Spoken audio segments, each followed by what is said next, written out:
마태복음 16장 13절부터 20절까지 한 절씩 교독하겠습니다. 예수께서 빌립보 가이사랴 지방에 이르러 제자들에게 물어 이르시되 사람들이 인자를 누구라 하느냐? 이르되 더러는 세례 요한, 더러는 엘리야, 어떠리는 예레미야나 선지자 중에 하나라 하나이다. 이르시되 너희는 나를 누구라 하느냐? 시몬 베드로가 대답하여 이르되 주는 그리스도시요 살아계신 하나님의 아들이시니이다. 예수께서 대답하여 이르시되 바요나 시몬아 내가 복이 있도다. 이를 내게 알게 한 이는 혈육이 아니요 하늘에 계신 내 아버지시니라. 또 내가 네게 이르노니 너는 베드로라. 내가 이 반석 위에 내 교회를 세우리니 동무의 권세가 이기지 못하리라. 내가 천국 열쇠를 내게 주리니 내가 땅에서 무엇이든지 내면 하늘에서도 매일 것이요 내가 땅에서 무엇이든지 풀면 하늘에서도 풀리리라 하시고 이에 제자들에게 용서하사 자기가 그리스도인 것을 아무에게도 이르지 말라 하시니라. 아멘. 이 시간은 사도신경 19번째 시간으로 거룩한 공회에 대해서 말씀을 살펴보겠습니다. 우린 사도신경을 통해서 거룩한 공회를 믿습니다. 이런 고백을 하게 됩니다. 자, 거룩한 공회. 먼저 공회라는 말은 무슨 말일까 살펴보면 공회는 바로 교회를 의미합니다. 좀 더 자세히 말한다면 보편교회를 말합니다. 보편교회. 이 부분을 영어로 표현하면 홀리 캐톨릭 처치 이렇게 표현합니다. 캐톨릭이라는 단어에 대해서 로마 캐톨릭 때문에 즉 천주교 때문에 우리 개신교에서 거부 반응을 보이는 사람들이 있지만 실제로는 이 캐톨릭, 보편이라는 의미로서 아주 중요한 단어입니다. 우리가 신앙고백을 할 때 공회를 믿는다라는 말은 보편교회를 믿는다라는 말입니다. 여기 말하는 보편교회는 예수 그리스도를 구주로 믿는 모든 교회들을 의미합니다. 그리스도를 구주로 믿는 모든 교회, 그러니까 종파나 교단을 초월해서 개신교든 아니면 로마 캐톨릭이든 아니면 동방 정교회든 또 성공회든 상관이 없습니다. 예수 그리스도를 구주로 믿는 참된 믿음을 가지고 있다면 그 교회는 보편교회에 속합니다. 즉 공회에 속합니다. 그러므로 우리가 거룩한 공회를 믿습니다. 이렇게 고백하는 것은 하나님의 교회가 거룩하다라는 것을 믿는다라는 말입니다. 교회가 거룩하다는 것을 믿는다. 그렇다면 우리는 이제 또다시 교회에 대한 개념을 정리할 필요가 있습니다. 무엇이 교회인가? 흔히 우리는 교회라고 할 때 건물을 생각하는 경향이 있습니다. 하지만 그것은 엄밀하게 말한다면 건물은 교회당 혹은 예배당이라고 표현하는 것이 맞습니다. 교회는 건물이 아니라 하나님의 부름을 받은 사람들의 모임을 가리킵니다. 하나님의 부름을 받은 사람들, 즉 성도들의 모임 그 자체가 교회입니다. 자, 본문 18절에 보면 예수님께서 제자들에게 이런 말씀을 하십니다. 너는 베드로라. 내가 이 반석 위에 내 교회를 세우리니 음부의 권세가 이기지 못하리라. 우리는 이 말씀 속에서 교회의 기초, 교회의 근본이 무엇인가를 알 수가 있습니다. 자, 로마 캐톨릭, 즉 천주교에서는 예수님께서 말씀하신 내가 이 반석 위에 내 교회를 세우겠다라고 하셨는데 여기 말하는 반석을 베드로로 보고 있습니다. 베드로의 인격, 베드로 그 인물로 보고 있습니다. 그래서 베드로가 예수님의 뒤를 이어서 교회의 후계자가 되었고 또 이 베드로의 후계자로 교황을 선출해서 교황에게 전적으로 교회의 주권을 행사하게 합니다.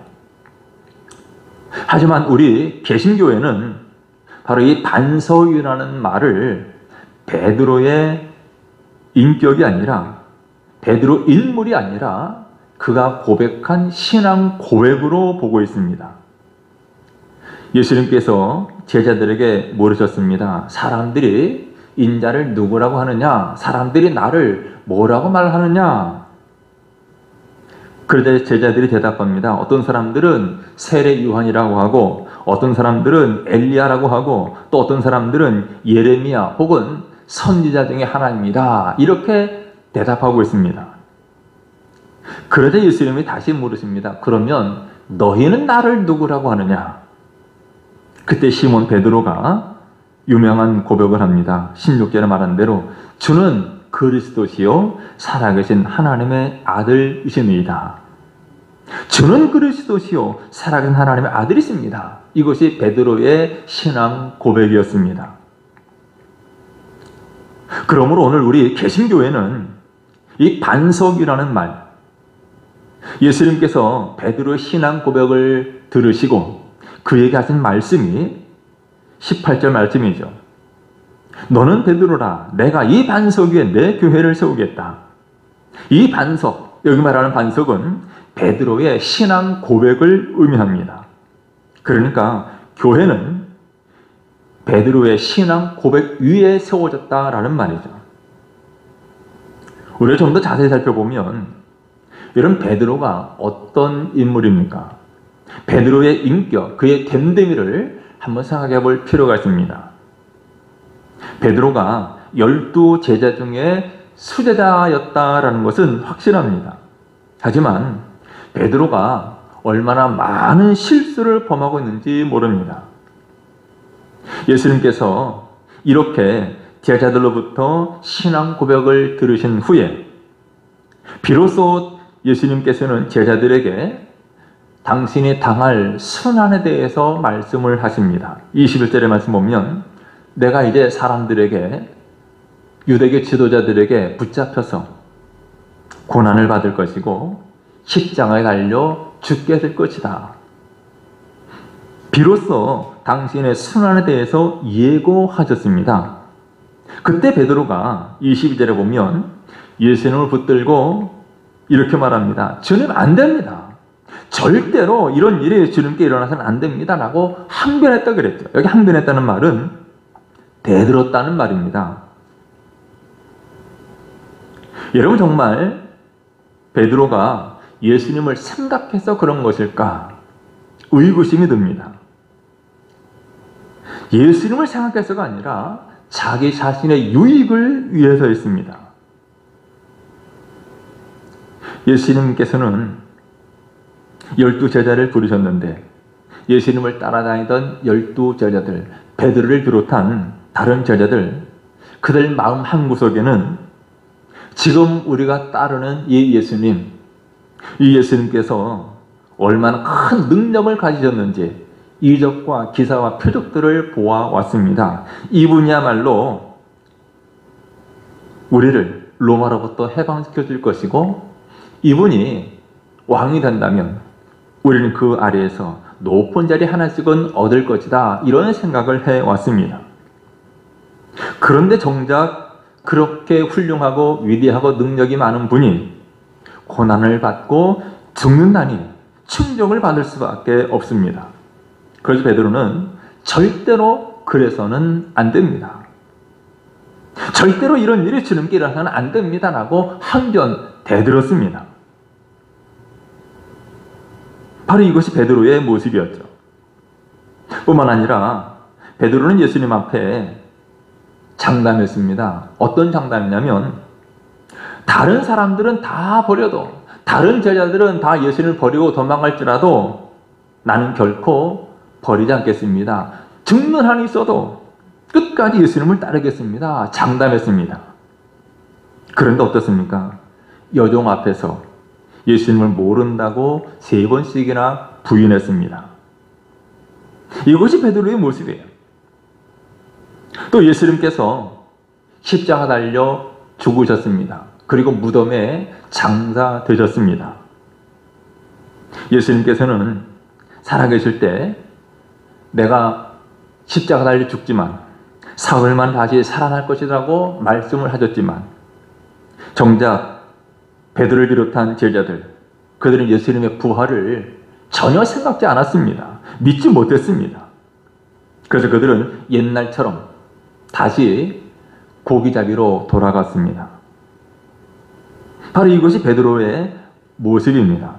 그러니 이런 모순된 인격 위에 어떻게 주의 교회를 세우겠습니까? 그러므로 교회는 베드로의 인격 위에, 이런 베드로의 기초 위에 세워지는 것이 아닙니다. 교회는 그가 고백한 주는 그리스도시요 살아계신 하나님의 아들이십니다. 이 신앙 고백 위에 교회가 세워집니다. 그것이 바로 반석입니다. 물론 우리 믿는 사람들은 인격이 좋아야 합니다. 예수 그리스도를 믿고 난 이후에 우리 성도들은 사람들로부터 인정을 받아야 합니다. 신용이 있어야 됩니다. 그리스도인 다운 삶을 살아서 우리의 말하는 것이나 행동하는 모든 것들이 그야말로 보정수표가 될 수 있어야 합니다. 저 사람 예수 믿는 사람인데 참 정직하다, 인격이 됐다, 이런 소리를 들어야죠. 그러나 분명한 것은 교회는 우리의 인격이나 또 베드로의 인물, 그 바탕이 된 것이 아니라는 말입니다. 오직 주 예수 그리스도에 대한 믿음을 바탕으로 세워진 것입니다. 그러므로 교회는 인격의 공동체가 아니라 우리 주 예수 그리스도에 대한 신앙 고백의 공동체입니다. 다시 정리하면 교회란 주는 그리스도시요 살아계신 하나님의 아들이라고 고백한 사람들의 모임 그 자체입니다. 자, 그러면 예수님께서 세우시기로 약속한 교회는 언제부터 시작이 되었습니까? 교회는 예수님께서 승천하신 지 열흘째 되는 날 오순절에 시작된 것으로 보고 있습니다. 물론 구약에도 교회가 있었지만 오늘 우리가 말하는 신약의 의미의 교회는 오순절날 시작된 것으로 봅니다. 예수님께서 승천하시면서 제자들에게 사도행전 1장 4절에 말씀하셨습니다. 예루살렘을 떠나지 말고 내게 들은 바 아버지께서 약속하신 것, 즉 성령을 기다리라 라고 말씀하셨습니다. 제자들은 예수님의 말씀대로 예루살렘에 있는 마가 요한의 다락방에 모여서 열심히 기도하면서 약속하신 성령 강림을 기다렸습니다. 그 결과 오순절에 약속하신 성령이 그들에게 임했습니다. 마가의 다락방에 모여서 기도했던 120명의 성도들에게 성령이 임하고 각종 은사가 나타나고 또 그들은 성령의 능력을 힘입어서 이제 복음을 증거하는 담대한 믿음의 사람들이 되었습니다.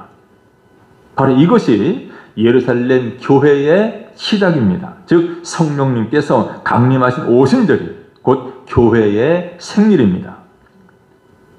자, 이런 교회는 두 가지 특징이 있는데 하나는 거룩입니다. 자, 오늘 본문 18절 말씀에 예수님께서 내가 이 반석 위에 내 교회를 세우겠니 라고 말씀하셨죠. 내 교회를 세우겠다. 예수님은 교회를 가르쳐서 내 교회라고 말씀하셨습니다. 내 교회. 즉 교회가 거룩한 것은 예수님과의 관계 때문입니다. 교회의 규모가 얼마나 큰가 작은가, 교회 건물이 얼마나 크냐 작으냐, 혹은 교회 성도들의 숫자가 많으냐 적으냐, 이것이 문제가 아니라 주의 교회는 말 그대로 주님과의 관계 때문에 거룩한 것입니다. 사도 바울은 예수님과 교회의 관계를 몇 가지 비유로 표현했습니다. 먼저 머리와 몸의 관계로 비유했죠. 예수 그리스도는 교회의 머리가 되시고 교회는, 우리 성도들은 그리스도의 몸이라고 했습니다. 여러분, 우리 머리와 몸은 따로 존재할 수가 없습니다. 그러므로 교회가 거룩한 것은 머리 대신 주님이 거룩하시기 때문입니다. 두 번째, 바울은 예수님과 교회의 관계를 신랑과 신부의 관계로 비유했습니다.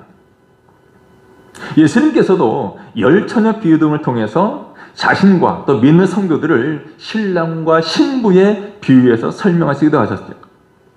그러므로 교회가 거룩한 것은 신랑 되신 예수님의 신부이기에 거룩합니다. 또 그리스도를 교회의 모퉁이 돌로 비유하기도 했습니다. 모퉁이 돌, 다른 말로 주춧돌 혹은 깃돌이라고 하는데 건물의 기초를 튼튼히 하기 위해서 기둥 밑에 괴는 돌을 말합니다. 즉 모든 교회를 이루는 기초가 바로 예수 그리스도라는 거죠.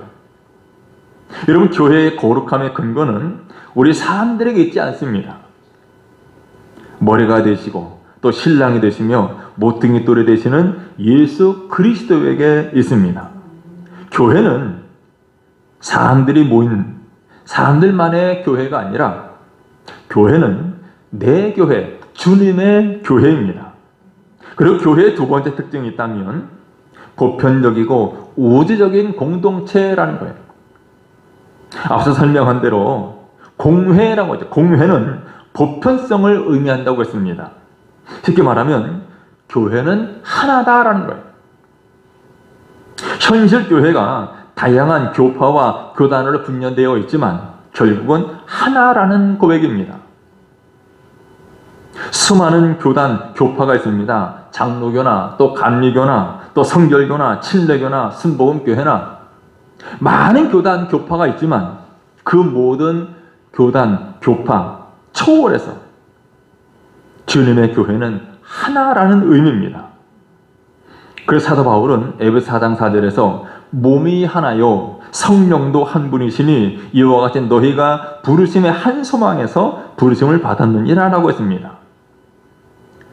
또 고린도서 12장 13절에 보면 우리가 유대인이나 헬라인이나 종이나 자유인이나 다 한 성령으로 세례를 받아 한 몸이 되었고 또 다 한 성령을 마시게 하셨느니라 라고 했습니다. 무슨 말이냐면 하나님께는 하나의 교회밖에 없다라는 것입니다.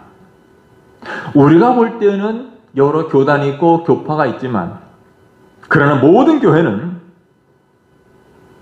인종이나 성별이나 지위나 교육 정도 등의 모든 차이를 넘어서는 하나의 공동체입니다. 바로 그것이 공회라는 의미입니다. 물론 최근에 수많은 사이비와 이단들이 출현해서 우리 믿는 자들을 현혹하고 있습니다. 이럴 때 우리는 어떤 교회가 참된 교회인가를 잘 분별할 수 있어야 합니다. 이단이나 사이비는 주님이 보시는 공회에 속하지 않습니다. 우리는 참 교회를 분별할 수 있어야 되는데 소위 참된 교회의 3대 표지라고 하는 것이 있습니다. 3대 표지. 어느 교회가 과연 참된 교회인지 혹은 그렇지 않은지를 세 가지 기준에 맞춰보면 판단할 수 있다는 거죠. 그 내용을 잠깐 소개합니다. 하나는 하나님의 말씀의 신실한 전파입니다. 즉 참된 교회는 하나님의 말씀이 바로 전파되는 교회가 참된 교회입니다. 또 선포되는 말씀의 핵심 내용은 무엇인가? 예수 그리스도의 인격과 예수 그리스도의 구속 사역입니다. 이런 말씀들이 올바르게 선포될 때 구원의 역사가 일어납니다. 그러므로 하나님의 말씀이 변질되거나 왜곡되거나 부정되지 아니하고 또한 들은 말씀대로 행하는 삶의 실천이 수반되어야 참된 교회입니다. 아무리 좋은 건물과 조직이 있더라도 또 아무리 좋은 시설을 갖췄다고 해도 하나님의 말씀이 없는 그리고 하나님의 말씀이 변질되거나 왜곡되거나 부정된다면 그것은 교회가 아니라 인간의 모임일 뿐입니다. 여러분, 우리는 하나님의 말씀을 바로 알고 또 많이 알기 위해서 힘을 써야 합니다. 목사에 의해서 참된 하나님의 말씀이 선포되고 동시에 하나님의 말씀을 사모하는 성도들이 있는 교회가 참된 교회입니다. 우리 교회가 이런 교회가 되어지기를 간절히 소망합니다.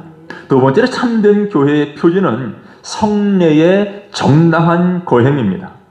성례가 정당하게 시행되는 교회, 예수님께서 제정하신 성례식을 바로 거행하는 교회가 참된 교회입니다. 흔히 설교, 말씀을 전하는 것, 이 설교를 가르쳐서 들려주는 말씀이라고 한다면 이 성례는 보여주는 말씀입니다. 설교가 귀를 통해서 듣는다면 성례는 눈으로 보면서 듣는 말씀이기도 해요. 우리 개신교에서는 성례를 두 가지로 행합니다. 세례와 성찬으로. 이 세례와 성찬이 정당하게 거행되는 것이 참된 교회고, 세 번째 참된 교회의 표지는 권징의 성실한 시행입니다. 우리 신자들은 어떻게 믿어야 하는가? 신앙 표준이 분명히 있습니다. 우리 신앙의 표준이 무엇입니까? 바로 성경 하나님의 말씀입니다. 또한 어떻게 행해야 하는가? 도덕적인 윤리적인 행위 표준도 있죠. 물론 이것도 성경의 가르침에 근거해야 합니다. 그런데 지상의 교회는 수많은 사람들로 구성되어 있습니다. 또한 때로는 신자들 가운데 육신의 연약함 때문에, 또 여러 가지 환경 때문에 사탄의 시험과 유혹으로 말미암아 하나님의 말씀을 어기는 경우가 있습니다. 물론 각자 개인이 회개해야 될 문제이지만 그것이 교회 전체에 악한 영향을 끼치고 또 교회의 질서를 문란케 하는 것이라면 권징하는 것이 필요합니다. 권징은 두 가지죠. 권고와 징계의 복합적인 의미를 가지고 있습니다. 교회의 권징은 범죄하는 형제들을 바로 잡아서 돌이키게 하고, 다른 형제들의 범죄를 저지하고, 또 전체 교회를 어지럽게 할 요소들을 제거하고, 이로 인해서 교회에 임하게 될 하나님의 진노를 그치게 하는 방편입니다. 따라서 이 권징을 등하시하거나 또 남용하는 경우에는 교회의 세속화를 초래할 수밖에 없습니다. 그래서 교회의 권징은 심하게는 7교까지에 해당됩니다. 더 이상 교인이 아니라고. 그래서 이 교회를 출입하지 못하도록까지 만듭니다. 그런데 그럼에도 불구하고 교회 안에서 참된 권징이 잘 이루어지지 않고 있는 것이 사실이기도 합니다. 왜 그렇습니까? A 교회에서 권징을 받습니다. 여러 가지 직분도 박탈을 당하고 7교를 당합니다. 그러면 그것을 끝나는 것이 아니라 여기만 교회가 있느냐? 다른 교회에 나가겠다. 그래서 한 교회에서 무리를 일으켜서 권징을 받게 되면 다른 교회로 가버리면 그만이라고. 다른 교회 가서 신분을 또 숨기고 또 그렇게 생활하는 이들도 적지 않습니다. 이제 말씀을 정리합니다. 여러분, 우리는 거룩한 공회, 교회를 믿습니다. 하나님은 교회를 통해서 영광을 받으시고 영혼을 구원하십니다. 그러므로 모든 교회와 우리 성도들은 서로가 협력해야 합니다. 성경의 원리대로 교회의 참뜻을 이해하고 교회 질서를 존중하고 우리의 시간과 우리의 재능과 우리의 물질을 들여서 헌신하는, 그래서 하나님의 교회를 아름답게 세워가는 저 여러분 되시기를 주님의 이름으로 축원합니다. 기도하겠습니다. 거룩하신 하나님, 하나님께서 예수 그리스도를 믿는 믿음의 사람들을 교회로 세우셨습니다.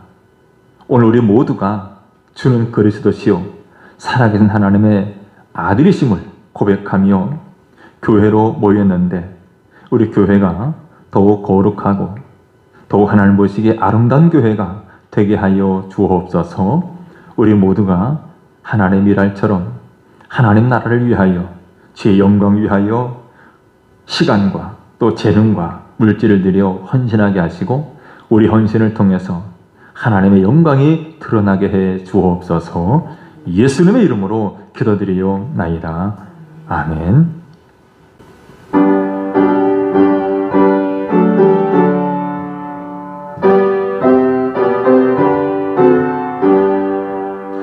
내 주의 나라와 주 계신 성전과 피 흘려 사신 교회를 늘 사랑합니다. 내 주의 교회는 천성과 같아서 눈동자같이 아께서 늘 거하시네. 이 교회 위하여 눈물과 기도로 내 생명 다하기까지 늘 감사합니다. 성도의 교제와 교회의 위로와 구주 안에 주 언약을 늘 기뻐합니다. 하늘의 영광과